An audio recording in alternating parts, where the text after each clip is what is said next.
useful. Thanks very much. But I do take issue with you on the science, because we have banned fracking here in Ireland, and we did so on the basis of the understanding that the science has settled on the fact that 80% of known fossil fuels should be left in the ground. Now, that flies in the face of what you're arguing there. It's a bit like what you said earlier on, if we can't do it, somebody else can. But if it's already extracted, if the gas is already extracted, be it in Europe or where else, why would you want to take more out of the ground in Lancashire or Blackpool?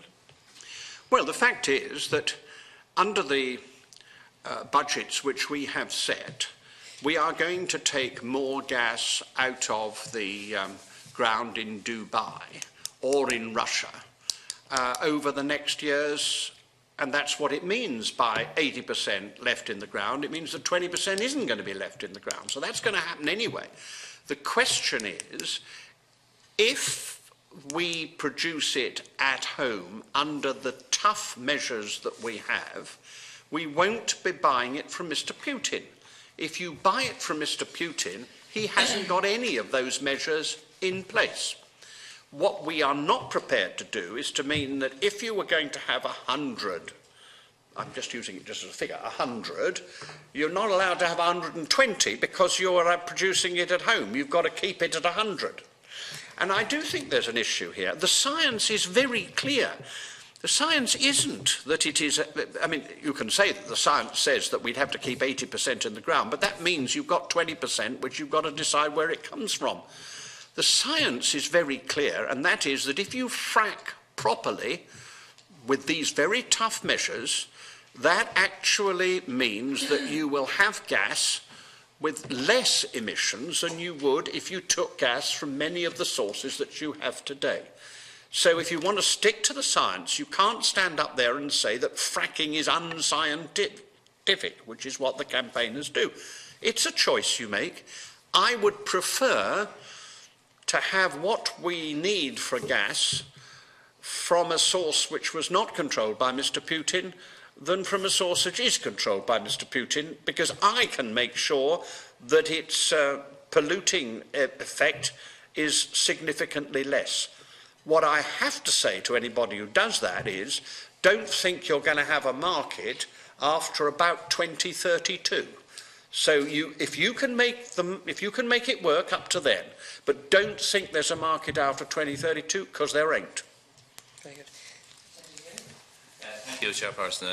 Very much for your presentation, but mostly for your directness and your honesty, because I don't know if an awful lot of people in this house want to hear things like tell it like it is, don't blame it on somebody else, that if you can't do it yourself, you can't say, well, others would do it. I mean, we had the farming organisations here recently saying if we don't increase the herd and export the cattle, then the Brazilians will do it, or the New Zealanders will do it, and it's just drive you mad that they, you know, the argument that you don't make a start yourself is wheeled out so much. So I really appreciate your honesty on that, and also I think the whole issue of land use, what we eat, how we produce what we eat, needs a huge discussion.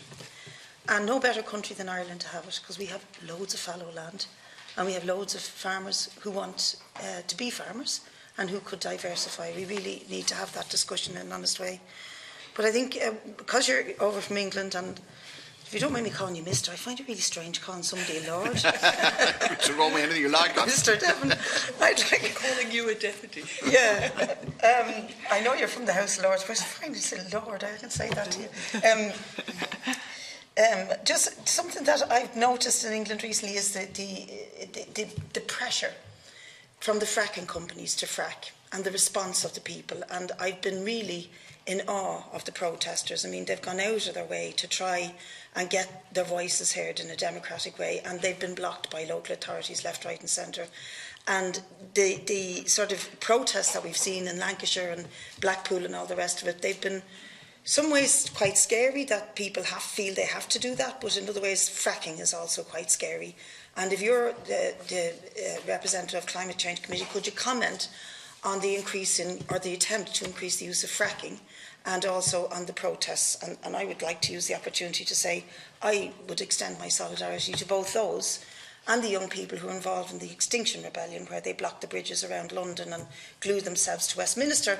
And I think that what young people are saying to us, we've seen this in Sweden and Australia, is listen to us, it's our future, and they're tired of old farts like me not listening to them. So I'd like to hear your comment on that, and just a couple of other quick questions on the actual mechanism of your committee.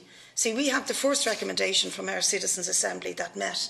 94% of them recommended that we establish how do they put it? Let me see. Sorry, now I have to refer to a document here. They recommended in their first recommendation that we should establish a new and independent body with a broad range of functions and powers to deal with climate change, and to ensure that it's at the centre of policy making, with some legislative scrutiny and oversight. The resistance to that from our representatives, at least from the Department of Finance so far, has been quite passionate. They don't believe in this at all, they don't want to see it. Could you say to us as representatives of Parliament, why you think that would be a good idea, since you're part of one yourself, and the 2 or 3 main reasons why you think it would be a good idea for us? And lastly, to ask you about the value of the carbon budget, because I think this is needed here. And that the carbon budget, I understand it's set at a certain level through the use of science, and the use of science is hugely important in this, and that if you go over that, then you're breaking the budget. But what penalties are there for the government or the state for overstepping the mark, or can they offset the budget by selling, by carbon offsets? Do you agree with that? Do you think it should be allowed? Or is that just another market mechanism that fails to actually deal with the emissions? I have 1 or 2 other questions, but I don't know. Well, there's quite a lot there. First